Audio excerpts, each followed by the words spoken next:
deep SEC set to get most NCAA tourney bids in league history. Mississippi State's Howland was hardly shocked when South Carolina upset number 12 Auburn, and doesn't believe his Southeastern Conference coaching peers were either. Auburn goes into South Carolina the other day and South Carolina dominates the game, which doesn't surprise any of us coaches, Howland said. It's just so difficult night in and night out.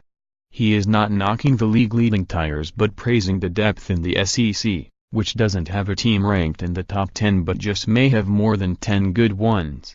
The SEC appears poised to land more than 6 teams in the NCAA tournament for the first time, with some coaches and bracket observers predicting 8 or even 9.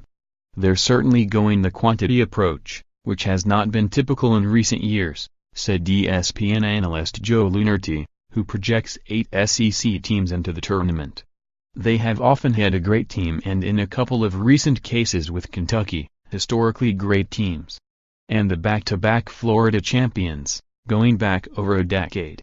But there have been years when they've gotten 2, 3, 4 bids because frankly the league didn't seem to care enough about what it took to make up an NCAA tournament resume, specifically their non-conference schedules. The SEC and schools have taken steps to remedy that in recent years. A number of coaches insist their league has never been better, or deeper, though bell cow Kentucky only just snapped a 4-game losing streak with an all-freshman starting 5. In fact, the top of the standings historically would be more likely in football season. The Tigers are 23-4 and hold a 2-game lead over number 19 Tennessee, 19-7, which lost the head-to-head matchup. Auburn has only won 2 SEC titles, in 1960 and 1999, but the Tigers just lost center Anfernee McLemore for the season to a left ankle injury. 4 teams are 3 games back. No other team is ranked in the AC top 25, but a nation's best 6 are rated that high according to the NCAA's RPI led by number 8 Auburn. Volunteers coach Rick Barnes, who coached in the Big 12 at Texas from 1998-2015, doesn't buy into the criticism that the SEC doesn't have a so-called elite team. In fact, he's not sure any team in the nation has proven beyond doubt it belongs in that category.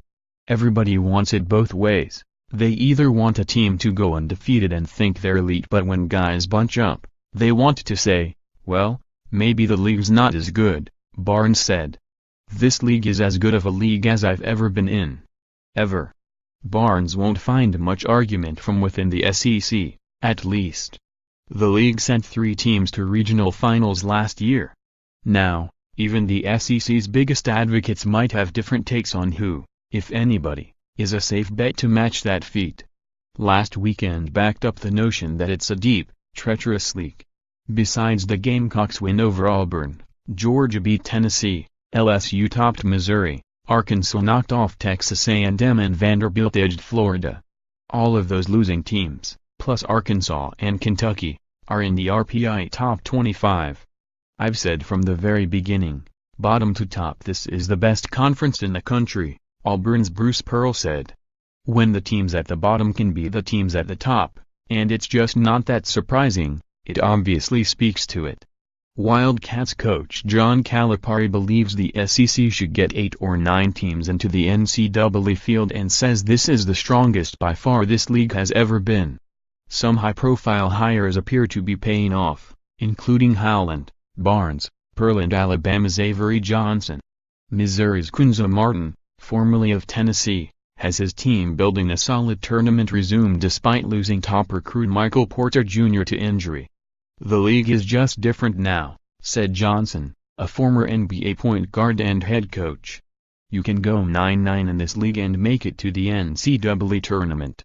That's just how good we are, and that's why we're probably going to have 8 or 9 teams, more like 9, in the NCAA tournament. The recruiting is better. The coaching is better. It seems like attendance is up in most of the venues. It's just outstanding what's transpired in the SEC this year. By contrast, Alabama and then defending national champion Kentucky went 12-6 in the SEC in the 2012-13 season and wound up in the NIT. Howland, a former UCLA head man, said having such tough league competition makes for great tournament preparation. ESPN's Lunarty believes the SEC is legitimately stocked with good teams. It's not smoke and mirrors this year, it really is quality depth, he said. More app college basketball, https://collegebasketball.app.org and https://twitter.com/app_top25.